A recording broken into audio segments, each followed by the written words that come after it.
Hey everybody, welcome back to the channel. Welcome to the short in between episode. In this video I want to talk about my motto: if it's worth taking it off, it's worth cleaning it. Let's get started. There's two things I want to talk in the video. First, why I think it's important to clean the parts you take off. What are the benefits, the pros and cons, and two, the methods I use to clean nuts and bolts. Now let me start off with the second one. Here I have a screw that came off from the Lexus, and it's very recognizable. It has this surface treatment. You see that a lot in cars, and especially the Japanese brands. And there's a washer that can't fall off. It's very nice, so you're always sure that you have a washer under there. When I took off those panels on the lower side of the car just before the oil change, I had to unscrew these. These are M6 bolts. You can see they're a bit rusty, but they're actually very nice quality. There's this large washer under here, and there's a nylon washer in between there. And this is yeah, it was very rusty. I gave this a clean already. It's too good to toss away. Now I could throw a new nut and a new washer in, but spend a lot of money, and obviously these aren't original, and I like the original look. So what do I do to clean bolts, and treatment do I use to give them this nice black surface? Well, let me show you. Now let's imagine we need to use this bolt again. Just for clarification, this is not from the Lexus, this is from my other project car. It's a higher quality bolt and has finer thread. Only thing, it's rusty. Now, what do I do to use this bolt again? Let's just imagine these bolts are hard to find, so you really need to reuse this bolt. Well, first, most of the times I use rust buster to get it thoroughly cleaned, but I could also use the wire wheel. I have this very small grinder, and I put a wire wheel on there. I've been using this for years to clean bolts. That's what I normally use. Let's first try to clean the threads, and then use the rust buster to clean the head of the bolt.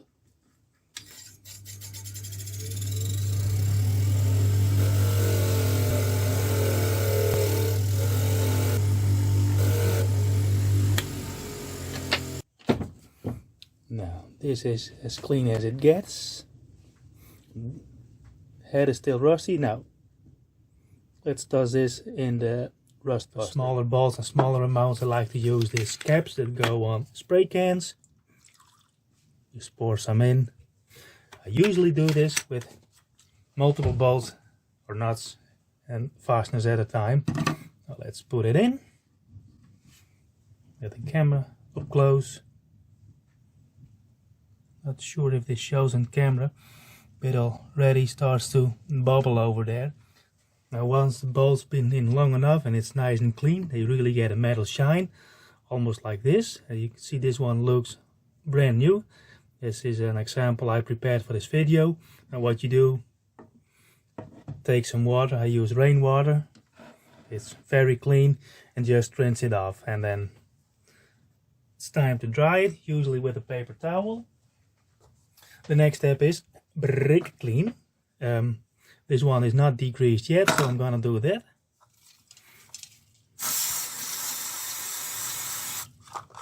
Just toss it around a bit.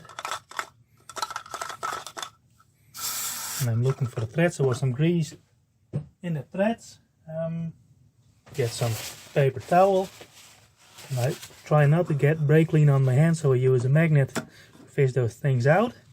Usually when I use brake clean on the car, I try to use the least amount possible. It's very tempting to use a lot, but for your health, your lungs and your skin, it's a no-go. Now it's time for my bluing process. Now I use a chemical process called cold bluing, and I have this stuff. It's from Ballistol. It's a cold bluing compound. It's called Schnellbrunierung. It's German. But anywho, again I use a container. Let's see if I can open this. Pour the stuff in. Kind of changed color overnight. It was clear. Just toss the bolt in. leave it be. It's very important for this process that it's completely degreased, and just instantly you can see it gets black. And what I need to do is rinse it off in water, a water container, rinse it off, and now I have a nice even black surface. It's very wear resistant. So that's the process I use to clean bowls and give them this surface treatment, so have the same appearance as the original black bowls that were on the car. And here the bowl is once it's dried off. I rinsed it in water, wiped it off with a paper towel. The only thing I need to do, what I usually do, is that I spray some WD-40 on there. So instead of using this, which is good and it'll work, but it's not original, I can maintain the original washers and fasteners. So that's how I do that. Now here's a panel that is on the side of the car. It's an air duct and it's located on the lower side of the wheel well. Now this, you can see, is a bit greasy. There was a leak. That was actually the power steering pump leak many years ago, but it's still dirty. Now it can be a pain in the butt to clean these parts. It's a lot of work and you can spend a lot of brake clean on there, but as I said, I don't like brake clean.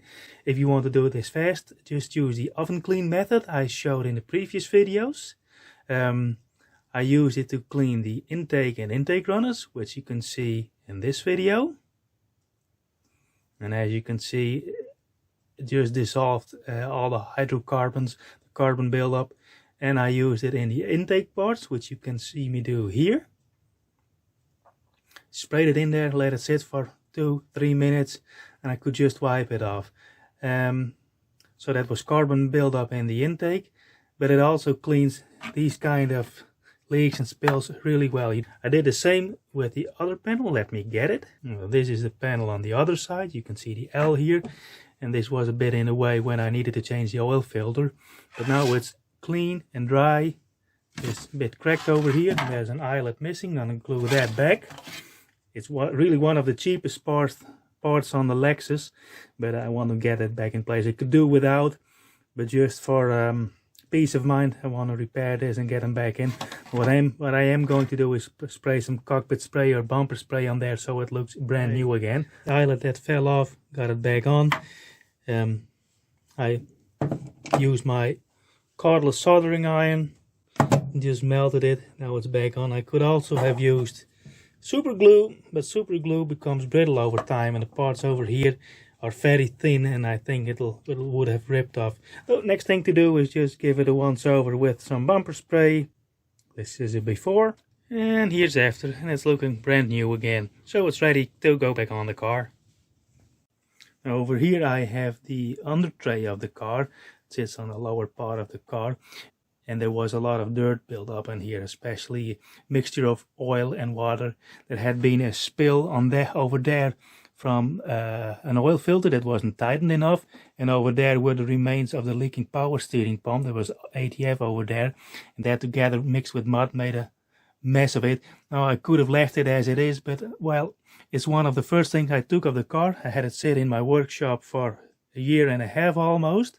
And now it's time to get it back on, and so I cleaned it and I wiped off the dry mud with a brush, and I used the same oven clean method. Just spray oven clean on there, let it sit, use a brush to agitate it a bit, and then clean it off. Now it looks a bit greasy.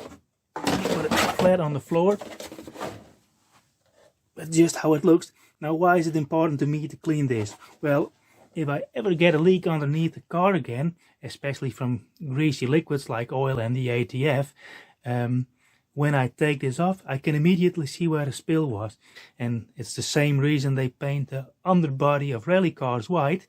On white you can easily see if there has been any leak or oil spill of any kind. So that's why this is for me so important to clean this. I'm also going to give this a treatment with bumper clean so it looks nice again, even though no one else will see it. It's just for my peace of mind.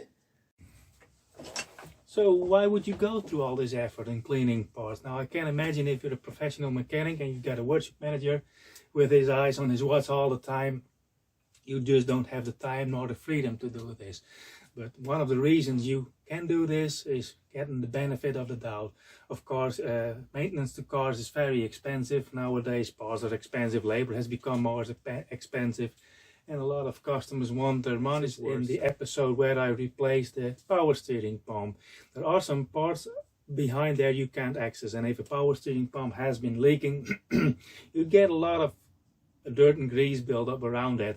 So if you take a leaking part out, or any part for that matter, and just clean behind there, you can show, hey look, I've been behind there and I took care of it, I gave it a clean. So if you can have access to parts that you have normally no access to and you clean it, it can show that the part has actually been off. So it's kind of proof and get you the benefit of the doubt. Well, that wraps up this episode. I hope you liked following along. Maybe you've learned something. Let me know down below in the comments. Like, subscribe, and see you on the next one.